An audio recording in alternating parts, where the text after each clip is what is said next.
आज के BA education का टॉपिक है शिक्षा के प्रचलित अर्थ तथा वैज्ञानिक अर्थ में अंतर।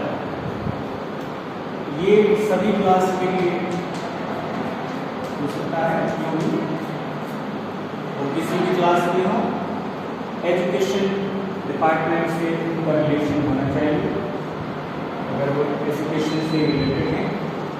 प्रचलित अर्थ और वैज्ञानिक अर्थ में क्या अंतर है? सबसे पहले शिक्षा का जो हम प्रचलित अर्थ पाते हैं वह निम्नलिखित 7 दृष्टिकोणों से देखा गया है। इसी प्रकार से वैज्ञानिक अर्थ भी 7 दृष्टिकोणों से देखा जाता है। प्रचलित अर्थ में शिक्षा का अर्थ संकुचित दृष्टिकोण के अंतर्गत कार्य करता है। इसमें पुस्तकीय ज्ञान को या किताबी ज्ञान को सूचना प्राप्त करने का एक साधन माना जाता है और सूचना प्राप्त करने तक ही उसको सीमित माना जाता है। दूसरी बात है कि लिखने पढ़ने की योग्यता और विद्यालय प्रमाण पत्र प्राप्त करना इसका उद्देश्य माना जाता है। जैसा कि आम स्कूलों में शिक्षा का जो उद्देश्य है कि आप विद्यार्थी के रूप में बालक चाहे बालिका हो वह लिखना पढ़ना सीख जाए, उसकी योग्यता प्राप्त करें और विद्यालय से उन्हें उस बात का प्रमाण पत्र प्राप्त हो जाए, कोई परीक्षा पास हो जाए, वो ये प्रमुख उद्देश्य माना जाता है। अब यह जो प्रचलित अर्थ है वह एक निश्चित अवधि तक सीमित होता है। शिक्षा का के बारे में लोगों का मानना है कि यह निश्चित अवधि तक होती है, इस कुछ वर्षों तक। शिक्षण संस्थान में प्रवेश और कोई विशेष परीक्षा उत्तीर्ण करने तक शिक्षा का जो प्रचलित अर्थ है उसका अर्थ लिया जाता है और इसमें औपचारिकता बहुत अधिक होती है, फॉर्मल एजुकेशन जैसी स्थिति होती है और शिक्षक इसमें अधिक केंद्रित होता है। यानी सारी शिक्षा प्रणाली शिक्षक को केंद्र में रखकर कार्य करती है और इसके साथ ही साथ शिक्षक द्वारा पुस्तकीय ज्ञान प्रदान करना इसका मुख्य उद्देश्य होता है या कार्य होता है। अगर हम वैज्ञानिक दृष्टिकोण से शिक्षा का उद्देश्य देखें तो हम पाते हैं कि इसका एक ब्रॉडर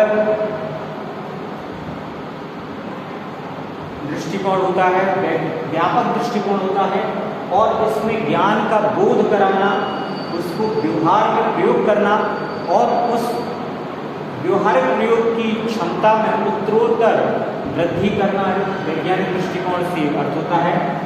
बालक की अंतर्निहित क्षमताओं को पहचानना, उनको बाहर लाना और उनकी क्षमताओं का संपूर्ण विकास सुनिश्चित करना, इस प्रकार की शिक्षा का उद्देश्य होता है। एक तो बालक में जो विशेषताएं हैं, गुण हैं, उनको पहचानना है सबसे पहले, उसके बाद उनको बाहर लाना है और फिर धीरे धीरे उन सद्गुणों की क्षमताओं में लगातार वृद्धि करना और उच्च स्तर की वृद्धि करना, इस प्रकार की शिक्षा का मुख्य उद्देश्य माना जाता है।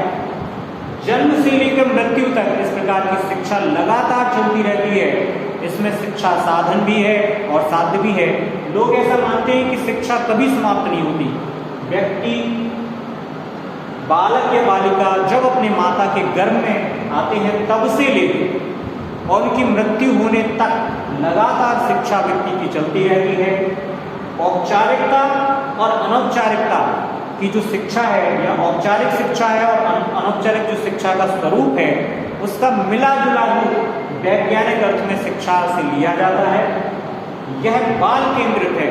आज के समय की जो शिक्षा है वास्तव में वह वैज्ञानिक शिक्षा है या वैज्ञानिक अर्थ की शिक्षा है, क्योंकि इसमें अब बालक या बालिका को केंद्र में रखकर शिक्षा दी जा रही है। सभी प्रकार के विद्यालयों में, स्कूलों में, महाविद्यालयों में, यूनिवर्सिटी में अब बाल केंद्रित शिक्षा का प्रादुर्भाव हो चुका है और उसी के ऊपर अब लगातार काम किया जा रहा है। अंतिम चरण बात है, बालक का विकास अंदर से बाहर की ओर किया जाता है।